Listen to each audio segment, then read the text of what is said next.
Olá, queridos, tudo bem? Aqui é o professor Wesley e na nossa 20ª aula do curso de Biologia Geral, comentaremos sobre a segunda lei de Mendel, ou também denominada como Lei da Segregação Independente. Vamos lá? De antemão, é importante destacar-se que a segunda lei de Mendel, basicamente, ela vai estar trabalhando aí com dois pares de genes, tá? Então, aqui a gente vai ter um exemplo clássico, a qual nós denominamos como de hibridismo. E além disso, vale se destacar que esses genes eles são independentes entre si, isto é, esses genes estarão aí localizados em cromossomos diferentes, tá bom? Mas antes da gente comentar aí propriamente dito o que é a segunda lei de Mendel, é importante destacar-se que a segunda lei de Mendel ela pode apresentar-se com alguns nomes aí nos exames vestibulares.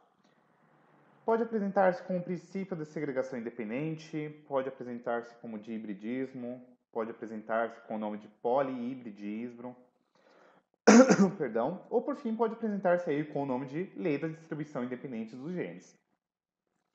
E o que a segunda lei de Mendel fala, basicamente? Os genes segregam-se durante a formação dos gametas, combinando-se na geração seguinte ao acaso, e formam novas combinações de acordo com a quantidade dos caracteres que entram no cruzamento. Isso quer dizer o seguinte: os alelos para dois ou mais caracteres aí, eles vão se separar de maneira independente e aleatória aí na gametogênese e posteriormente eles vão se recombinar aí ao acaso e vão formar aí combinações possíveis em igual proporção.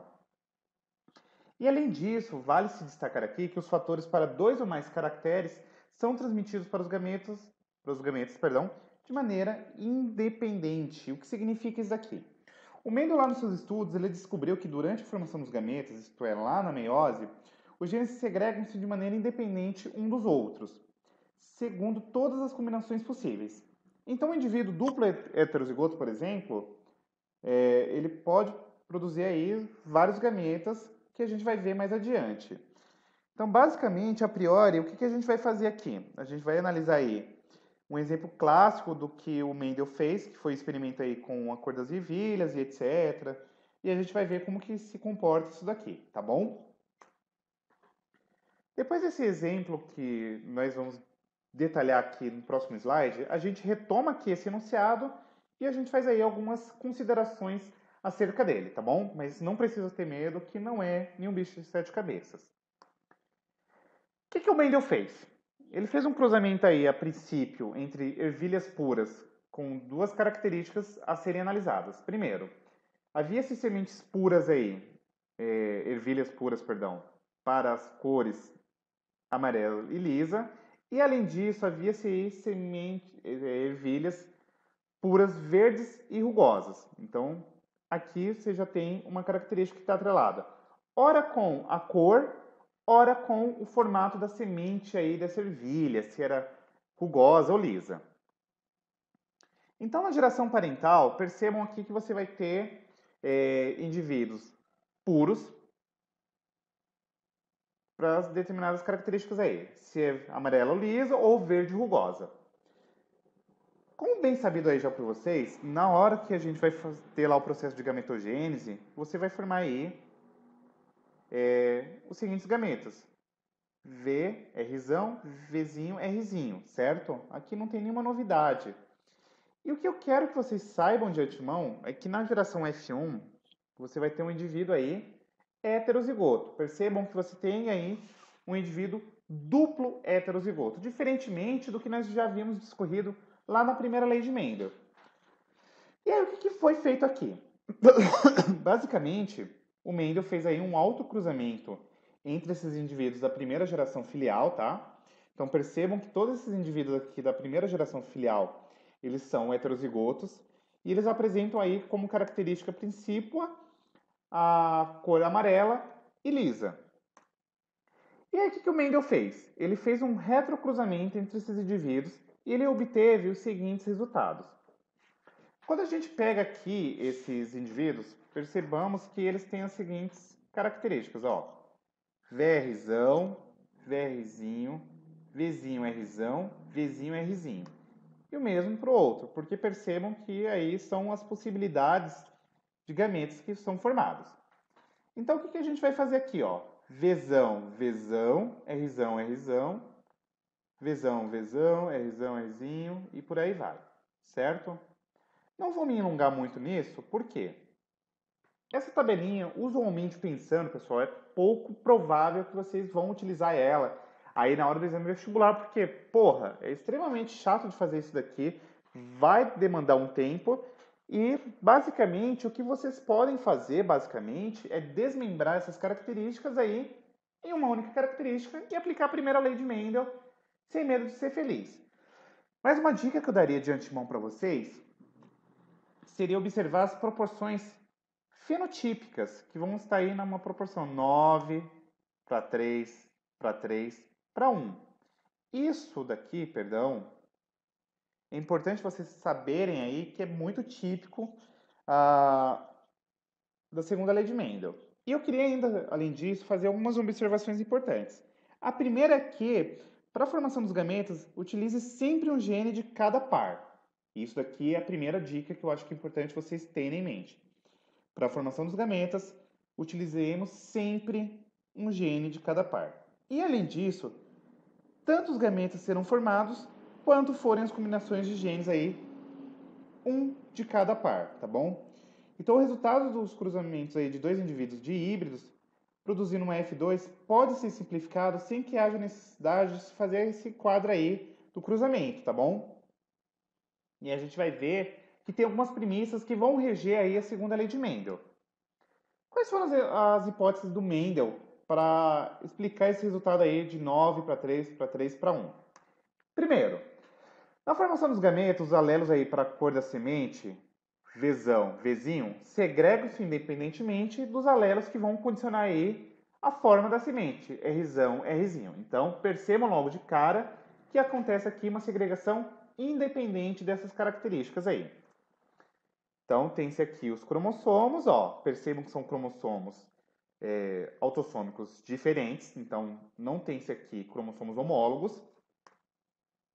E eles vão se segregar aí de maneira independente porque estão em cromossomos diferentes.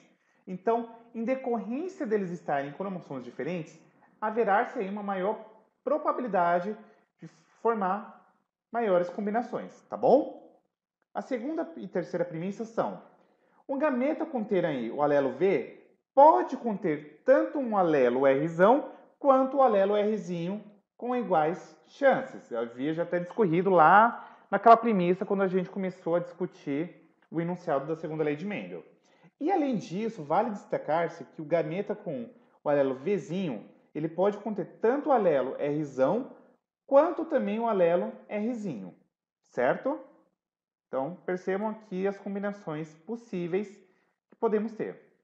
Uma planta duplo heterozigota, então, Vzão, Vzinho, Rzão, Rzinho, pode formar, de acordo com as hipóteses de Mendel, 4 tipos de gametas. Então, tem-se aqui os possíveis gametas que podem ser formados aí com essa planta duplo heterozigota. E, por fim, a combinação ao desses gametas aí para formar uma geração F2 resultaria sempre aí nessa proporção 9 para 3 para 3 para 1. Beleza? Bem simples. Eu não vou ficar me alongando muito porque não tem muito segredo. Mas se eventualmente vocês tiverem alguma dificuldade, o professor não ficou claro, escrevam aqui nos comentários, mande um sinal de fumaça, que a gente tenta aí, detalhar com mais cuidado essas premissas, tá bom? E aí eu tenho uma observação muito foca e importante a fazer para vocês. Quando você tem aí genes, pares de genes, no mesmo cromossomo, eles não segregarão de maneira independente. O que acontece aqui é um fenômeno que nós denominamos como leakage, ou ligação gênica, que a gente vai ver aí na 22ª aula do nosso curso. Mas de antemão, quero que vocês tenham em mente que se você tem pares de alelos em cromossomos diferentes, aqui a segunda lei de Mendel válida. Se eventualmente estão no mesmo cromossomo, eles não segregarão de maneira independente, e sim de forma conjunta aí, que nós denominamos como linkage. E aí a gente vai dar uma lida aqui novamente, de maneira bem minuciosa, na lei aqui, na segunda lei de Mendel. Os genes que determinam características diferentes, distribuem-se aos gametas de maneira totalmente independente, formando todas as combinações possíveis. Então, tem-se aqui os exemplos. Ó, se você tem um indivíduo azão, azinho, bezão, bezinho, ele só produzirá aí gametas azão, bezão ou azinho, bezinho. E por aí vai. Percebo que quanto maior o número de heterozigoses, maior será a probabilidade de formação de gametas, tá bom? E isso daqui explica-se, pessoal, basicamente lá na meiose, e em especial na anáfase 1, que é aquele evento no qual acontece a separação dos cromossomos homólogos e, consequentemente, acontece a variabilidade genética. Eu até havia descrito com vocês lá na nossa aula de meiose esse evento, beleza? Por fim, eu queria destacar para vocês que a gente ainda pode calcular o número de gametas produzidos por um determinado genótipo. Como assim, professor? Utilizaremos a seguinte fórmula. O número de gametas é igual a 2 elevado a n. Sendo que o G é o número de gametas e o N é o número de genes em heterozigose. Então vejamos esse seguinte exemplo aqui. Quantos diferentes tipos de gametas são produzidos pelos seguintes indivíduos? Item A, ó, você tem aqui um indivíduo duplo heterozigoto, então utilizando-se aqui a fórmula, tem-se 2 elevado a n, que é igual a 2 elevado ao quadrado, que dará aqui um total de 4 gametas. Nesse segundo caso, tem-se aqui um triplo heterozigoto, então seria 2 elevado a n, que é igual a 2 elevado à terceira, que dará aqui um total de 8 gametas. No C, percebam que tem, ó, 1, 2, 3, 4 genes aí em heterozigose. Então, seria basicamente 2 elevado à quarta, que daria um total de 16 gametas. Todavia, os exames vestibulares eles não podem perguntar, não quero saber o número de gametas, e sim o número de encontros gaméticos, ou também denominado como N. Como que a gente calcula isso daqui? Simples, simples, simples. Nada mais é do que o número de tipos de gametas masculinos versus o número de tipos de gametas femininos. Como assim, professor? Vamos lá. Quais são os tipos de encontros gaméticos formados pelos seguintes indivíduos? Tu tem aqui o indivíduo, ó, azão, azinho, bezão, bezinho, que forma aqui 4 gametas. E você tem o indivíduo aqui, ó, azão, azinho, bezão, bezinho, cezinho, cezinho, que forma aqui 8 gametas. Deduzindo que o indivíduo A seja do sexo masculino e o indivíduo do tipo B seja do sexo feminino, o número de encontros gaméticos nada mais é do que 8 vezes 4, que dá 32 encontros gaméticos. Simples assim, tá bom? Como que a gente aplica aí a segunda lei de Mendel? Simples, ó. Simples, eu falo muito simples como se fosse tão simples, mas vocês vão ver que não tem muita dor de cabeça, ó. Qual é a chance de nascer um descendente azão, azinho, bezinho, bezinho, do cruzamento entre azão, azinho, bezão, bezinho versus azinho, azinho, bezão, bezinho? Primeiro a gente vai fazer aqui a distribuição desses gametas, ó. Então, você faz a distribuição entre 1 e 1. Então, 2 quartos. E você depois faz aqui bezão, bezinho, 1 quarto. Então, 2 quartos vezes 1 quarto dá um total de 2 por 16, ou 1 oitavo. Percebam que eu desmembrei esse duplo heterozigoto, ou esse indivíduo aqui, de hibridismo, em duas porções aí monohibrídicas. Então, basicamente, eu desmembrei esse caso aqui, desse cruzamento de híbrido, em, basicamente, 2 casos aí de monohibridismo, para não dar dor de cabeça, tá bom? E aí eu quero fazer uma recapitulação aqui da nossa aula, para não dar dor de cabeça para vocês. Primeiro, os dois locos gênicos aí, eles segregam de maneira independente, isto é, os genes não poderão estar situados no mesmo cromossomo. Então, a premissa máxima é o seguinte: para acontecer segundo a lei de Mendel, os genes precisam estar localizados em cromossomos diferentes. Além disso, deve existir uma relação de dominância completa em cada um dos pares dos genes de um alelo sobre outro, tá bom? Além disso, não deve haver epistasia, ou seja, um dos alelos ele não pode, em hipótese alguma, impedir a expressão de um ou dos dois alelos aí do outro par. Então, eventualmente, vale se destacar aqui que futuramente veremos que existem alguns contextos no quais um gene ele impede a expressão de outros genes. Mas para valer aqui para a segunda lei de Mendel, isso daqui não pode acontecer, tá bom? Além disso, não devem acontecer aí fecundações preferenciais. Os gametas eles devem se encontrar ao acaso, tá bom? Além disso, não deve haver alelos letais. Os alelos não devem estar ligados ao sexo, mas sim aos autossômicos. E não deve haver efeito quantitativo ou cumulativo. Veremos mais adiante que existe aí alguns contextos no quais a presença de um gene pode adicionar uma característica, acentuá-la ou não, que a gente vai ver aí nas nossas aulas de interação gênica, que é a próxima aula, tá bom?